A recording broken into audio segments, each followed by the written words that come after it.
मैया कहाँ से आई हो मेरी माँ? गाजियाबाद से।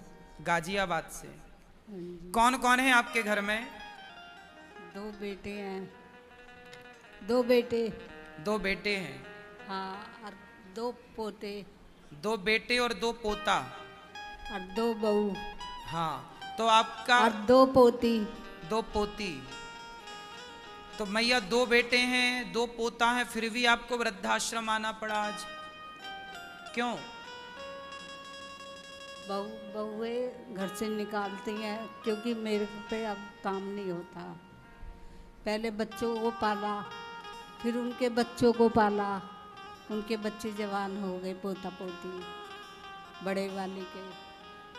उन्हीं के साथ रहती थी, बड़े वाले के साथ। अब वो ना नमस्ते करते हैं, ना बहू रखना चाहती है दोनों। तो बहू रखना नहीं चाहती, पर बेटा रखना नहीं चाह, बेटा भी रखना नहीं चाहता क्या?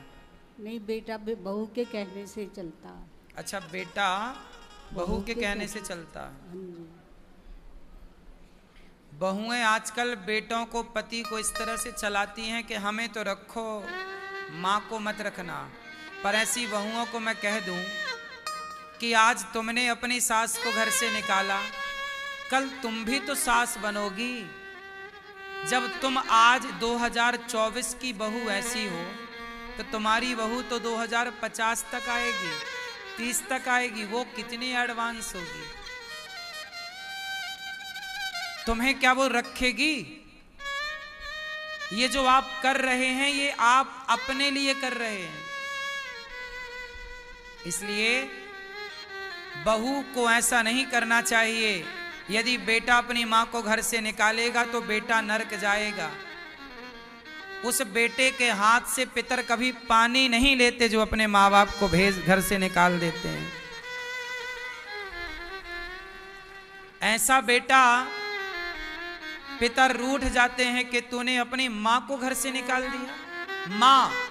माँ का उपकार कभी कोई भूल सकता है क्या?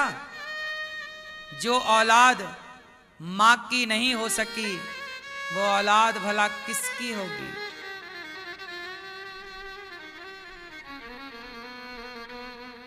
मैया धक्के मार के निकाला था बेटे के सामने ही बहू ने। अच्छा। पूरी सर्दी में कोरा पड़ रहा था इतना। तो आपको धक्के मार के निकाला है? बेटा ने एक दफे भी नहीं बोला। बेटे ने कुछ नहीं कहा? सोचिए, एक माँ से पूछिए पीड़ा क्या है कि बहू धक्के मार रही और बेटा चुपचाप खड़ा है।